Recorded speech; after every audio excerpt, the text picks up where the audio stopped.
港湾新闻网的朋友，大家好，这里是莉莉对谈，我是莉莉。喜欢我们港湾新闻网的朋友的话，请记得帮我们点击左下角的小铃铛，请记得帮我们点击按赞并分享哦。本期我们的嘉宾的话，又是我们的老朋友戴明德戴教授。上次节目他跟我们讲到他的人生了16.5年的低迷期，那么这次节目的话，他会跟我们讲一下他的人生发生了哪些故事呢？他以及他遇到的一些贵人。好，那我这里要介绍，就是有一次听说是澳洲以前的首富的太太，她开一个白兔美术馆，是国际级的，然后她要有推荐人才会到你的工作室去典藏你的作品。然后刚好有一年2016年那一年刚好她到我们工作室来参观，结果那个她负责联络的小姐就说我们馆长他非常厉害，他眼睛很亮，2分钟3分钟他就知道会不会收藏你的作品，然后我们20分钟就会离开。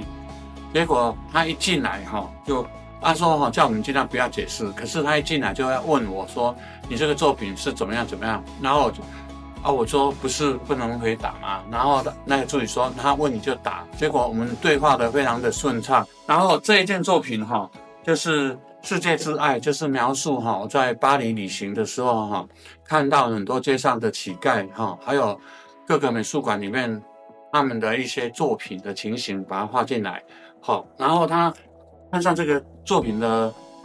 内容跟形式，他就很喜欢，但是他都不问然后他在本来是说20分钟就要离开，结果他花了1小时半在我们那里，然后最后其实当时心里已经有底了，对，应该就是会收。是他们就很厉害人家说他喜被回来结果他就后来收藏我800号的作品，然后还告诉我很多给我很多的肯定，跟给我很多勉励，说你虽然在这样好像是工厂的工作室创作，可是你的作品还不错，你可以继续好好的继续努力。还有留下鼓励的话。对，然后后来像碰到贵人碰到这样，而且他世界各国很重要的国际会议国际的展览场合他都会出现，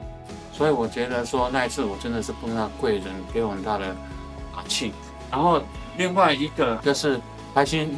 金控的吴东亮董事长他有一次在嘉义美术馆看到我的展览，非常夫妻都非常喜欢我的作品，就收藏我这2件作品，然后放在台新宁雅分行展览，长期放在那里那很多去过那里的人都跟我说看到那个图画让他们除了对存更多钱有兴趣以外，增加很多美感的经验。所以在过去会看到这2部作品的原作。对，你们大家有兴趣的话可以去看一下。对，欢迎各位可以去看一下老师，其实您在国外参加的展览次数真的非常之多。我在看您参加过的展览过的城市我仿佛在看世界地理。曾在台湾、中国大陆、香港、美国波士顿、洛杉矶、拉斯维加斯、法国、日本、韩国、新加坡、意大利、米兰、威尼斯等等。您可否跟我们介绍一下，就是说其中对你印象比较深刻的一些参展的情况？这个是我在波士顿的一个美术馆展览的情形那这个到波士顿的展览的策展人是匈牙利的一个艺术家，参加过威尼斯双年展的一个策展人。然后因为我画的内容是终点之前是我大哥癌末的时候的一种记录，然后我就画我大哥坐着轮椅的画像，还有他痛苦的样子。所以那个策展人说为什么要请我去美国展览，因为台湾一般都是报喜不报忧，然后对于死亡更是不喜欢去碰触所以医院的墙上吊的图都是要那一些比较用花啦或是音乐性的东西，大家不敢面对。其实你画出生命的韧度，对病人也许是一种鼓励。对，所以这个策展人就很欣赏我。看起来虽然有点哀伤，这个比较像孟克的呐喊对生命的一种就是坚持跟一种不怕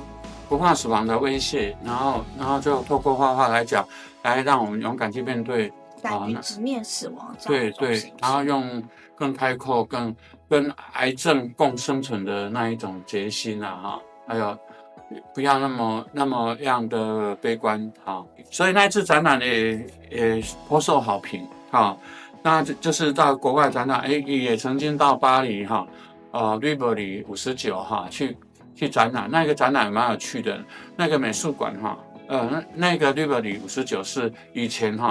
银行倒了以后，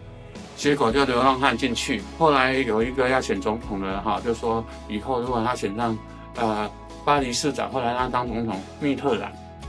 密特朗那时候就是用绿柏里59作为他竞选的一个，然后后来我就在那里展览，算是蛮不错的一个展览经验。听起来那个展览跟他选举上有关系。对。变成很重要的一个诉求，因为那让一个流浪汉进入的地方变成艺术村，变成很好的活动中心。您都是怎么去接受到这些邀请的？那有些时候碰到好的策展人，或者是刚好那一个缘分来了，有很多事情都很难事先预测。对，有时候烦恼说再来没有地方了，忽然一通电话来就改变你的一切。今年呢，我有一个展览很有趣，在台北大燕子。那个展览那个是郭木生基金会，也就是台北那个立体建设董事长耶鲁大学的博士，然后他就打电话给我说我们董事长对你的作品很有兴趣，然后就安排后来到那个以前日治时期海军俱乐部，然后给台大变成他们的宿舍，所以它看起来是很日式的风格。对，他们花了8000万去拯救这个古迹，后来刘墉去那里展览，有1万多人去看，然后后来就特别邀请我去，2万多人看，2万多个细胞，也不少人去看了今天戴教授在现场也有给我们带来很多的作品，您可以跟我们介绍一下这部作品吗？我真的非常喜欢它。这件作品我本来犹豫了一下，因为要看得懂的话首先对现代艺术要有一点限制不过没关系，这个前几首是我，但是那2个沙包那个前几代里面一个是红动物人家都蛮高的巴斯奇亚刚也是非常红的Andy Warhol， 他们2个就是在纽约算是包括现在美术史里面都是非常棒的艺术家。然后他原来是他们一个田忌赛的海报，后面那个人是后来我再把它加进去的，然后把文案对，不是很像，但是也有点像，因为已经被打到就走起来，彼此都要贴那个那个本来是写他们2个对剑吗？画三顿剑，对。那我这是跟他改变历史的文案本来是他们2个的签名变成戴林德去替代，所以这个也有点幽默啦，就是把旧的那个是海报很有名的海报这2个大师我就把它变成2个手套那然后加上自己的语汇然后一个涂鸦的东西，变成一个非常现代感的，有一点涂鸦味道，跟有一点海报的设计感。当代艺术里面有一种普普艺术就是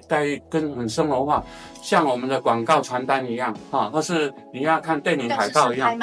那主持人这次的采访让我觉得台湾越来越可爱了，高雄的阳光也照射到我的海报上去了。以后会越来越阳光。谢谢。那么您可否跟我们介绍一下您带来的这2个雕塑？其实有些时候平面绘画到一个程度，也要再找另外其他的出路跟跨界去因为现在年轻人都在流行要斜杠除了自己的本业以外要做一些不务正业的事情那陶艺本来不是我的专长，刚好有一次有一个教授他有很多陶板要送给版画老师，老师不要说，结果那个陶艺老师就说大老师那你要不要？我说好啊，我可以尝试，可是我不会用釉药，他说他要教我，然后后来就慢慢从平面的把那些陶板画完以后，就在做我绘画中有把维拉瑞兹的公子像去转化成我现在的造型。我本来是用画画的去转化维拉瑞兹那一张作品那个风风琴的小女孩好，那个是国际上很有名。然后毕卡索、达利啊，还有很多艺术家去用这个维拉瑞兹公主像去转化他们的绘画语言。然后我也是试图用陶艺，然后刚好黑色的部分是我的作品里面魅影系列，就是我把卡典西德去剪贴一些图案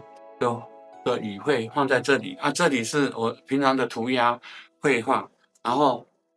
那陶艺虽然不是我的专业，可是我尽量利用绘画跟陶艺做结合，所以也有我自己有趣的具有非常浓重的代式风格，对，补充我陶艺的专业的不足，也让我的绘画找到新的尝试这样，因为又要跟绘画把那个跟油画跟亚克力流动性或是堆叠的感觉不一样，因为釉要1230度的情况下它会产生釉变，色彩会不一样。对，而且还有一点可以放久一点，如果没有摔坏的话，可以放好几百年，不会像纸张或是画布会容易坏掉。所以其实平时不仅在进行创作，也会进行一些其他方面。您有在做一些造型艺术？其实画画的大部分就是造型，那造型有平面的造型，就是说你绘画的图形，这是造型，然后你做雕塑的这些造型也是一种造型，所以都是属于视觉造型艺术的一个范围的。非常感谢戴教授今天又来到我们的演播室。我们祝福他在未来他的创作之路上，永远保持他的这一颗狂心，也永远保持他这个标新立异之心。祝福他以后人生之路越走越顺畅。我们下次节目再见。再见，谢谢。